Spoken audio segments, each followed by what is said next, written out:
Thousands of sick Vermonters, overrun hospitals, and mass vaccine distribution. Consequences of a potential pandemic. First responders across Vermont are preparing for a worst-case scenario. Darren, it would be like something out of a movie if more than 5,000 Vermonters somehow came down with the disease. And authorities say they have to be prepared to get you the immunization that you would need if that scenario ever arose. That's why today's drill made sure that the state was not caught off guard without a plan. To see them, they'll be sealed. If a disease outbreak hits Vermont, the state believes it would be ready to get medicine to thousands of Vermonters within 48 hours. Experts from the Health Department and National Guard were put to the test. The scenario, 6,000 Vermonters become infected with a disease, and 600 die. Officials say the state needs to be ready to get vaccines and other medical equipment to the state's 16 hospitals and 5 pods, special points of distribution, basically locations where meds can be handed out quickly. What a disaster scenario like this does is it overwhelms the usual way we do things. Major General Steve Cray says it's rare to get to practice with a shipment of mock medications from the CDC. 2. And it's the only way to know if the Guard is actually prepared to handle a scenario that would likely cause such hysteria. Certainly, since Irene, this is the most that the National Guard is going to be involved in an exercise. First responders take inventory of the vaccines. Once we get it, we'll inventory it and actually stage it in this area. The drill proved those immunizations could get to sites across Vermont within 24 hours. But Wednesday, the forklift wasn't large enough to lift the crates off the truck without a loading dock. It's why they hold drills to know what works and what doesn't.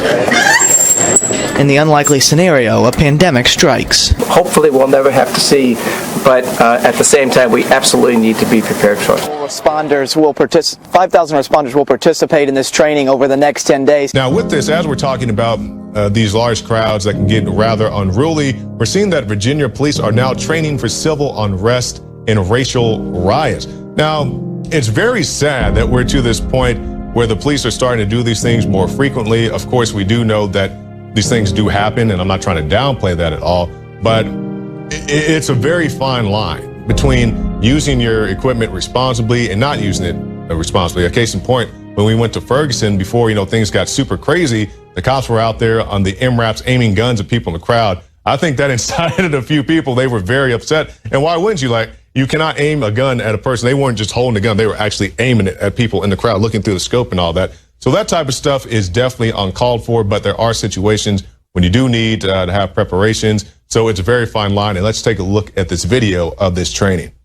This might seem like chaos, but this took weeks of preparation and one shaped by a riot right here in the valley. You might remember Spring Fest of 2010. America is paying attention to the recent rising political and racial tensions causing scenes like this. And that's why newer officers with the Harrisonburg Police Department and James Madison University are out here today learning how to deal with civil unrest. The members of a far-right pro-Brexit group have scuffled with participants in a Black Lives Matter rally in London. Police have made at least 2 arrests during the scuffles.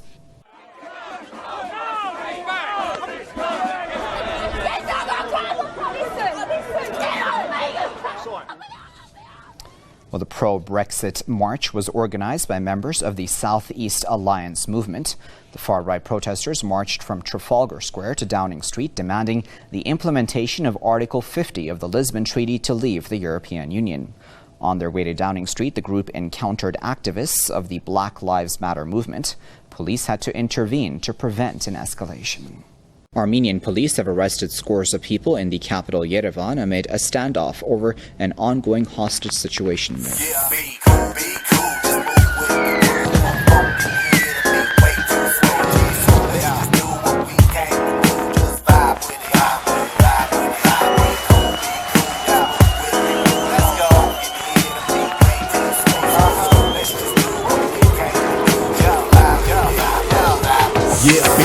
Be cool, just move with the groove. No funk in here, the beat way too smooth.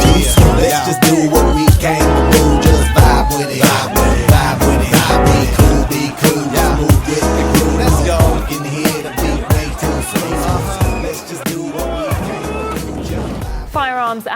military equipment have reportedly been stolen from a US military base in the German city of Stuttgart. That's despite tightened security in the country after a recent string of terror attacks. This all came from a report from Stars and Stripes. It's a US Defense Department publication. It pretty much just tells us a lot of unknowns.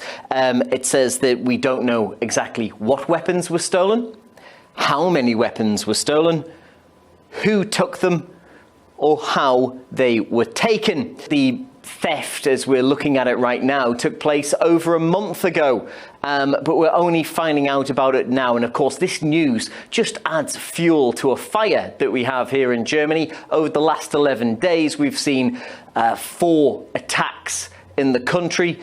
2 of those have been directly linked to asylum seekers who had pledged allegiance to the Islamic State. So the whole country is very much on a very high alert. What we do know from the US military is that they're offering a reward for any information that could lead to the finding of these weapons. Europeans have identified immigration and terrorism as their 2 main concerns, leaving other issues like the economy and unemployment in a distant 3rd and 4th. Polling more than 30,000 people in 34 European countries and regions, the European Commission survey found that almost half, 48%, cited immigration as one of the 2 most important issues facing the EU. Terrorism was cited by 39% of respondents. In the same survey conducted just 18 months ago, unemployment was the main concern, followed by the economic situation throughout Europe. The latest poll also found that more than a quarter of Europeans have a negative image of the EU, and only a third said they trusted the Union.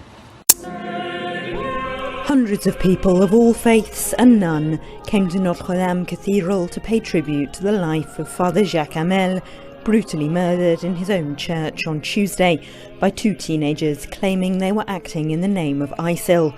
But in politics, there's been less solidarity, as opposition figures savage the government for its supposed laxism, after it turned out both attackers were already on the terrorism watch list. Je demande au gouvernement. I ask the government to implement all the proposals that we presented months ago without delay. We cannot waste any more time. Sarkozy wants every person on the terrorism watch list to be electronically tagged, but there are just too many of them for the already stretched police to monitor. European officials insist they've learned from mistakes made before the attacks in Paris in November and here in Brussels in March, and they say intelligence gathering and sharing has improved.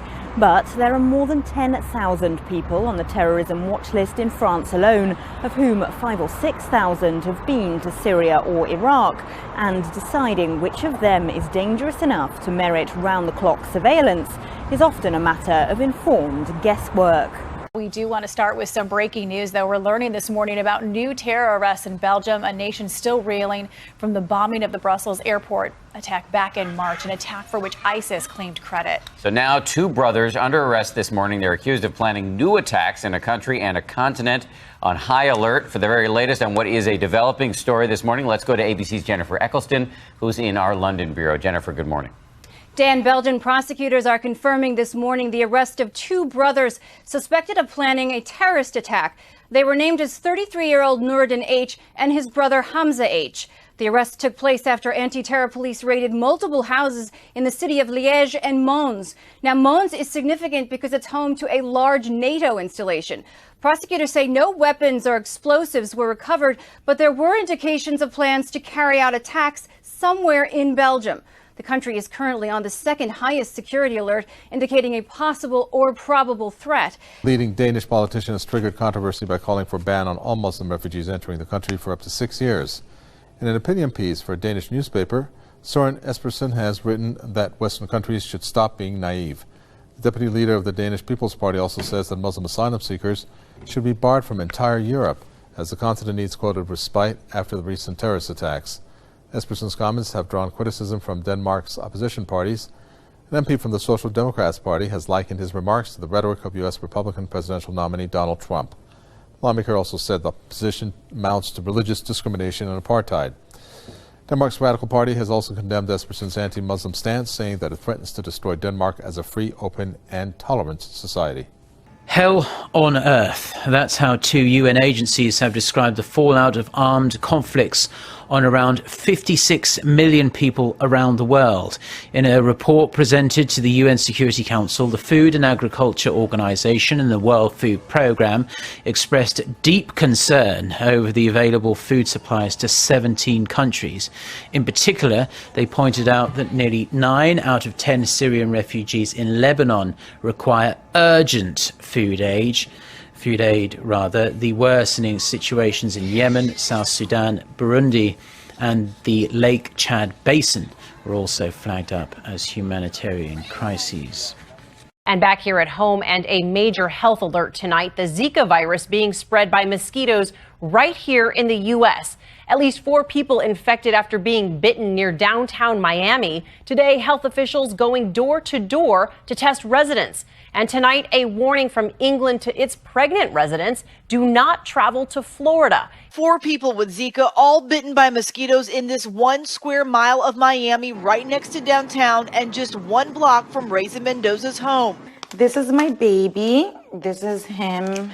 She's 25 weeks pregnant with her first child and constantly on alert, knowing she's most at risk. Zika symptoms are mild in most, but can cause severe birth defects. I have to think every day, like, do I want to go outside, or what am I going to wear? You know, did I carry my repellent? Is it going to be strong enough? In Miami, extra patrols out spraying, screening residents and passing out critical supplies in the trouble zone.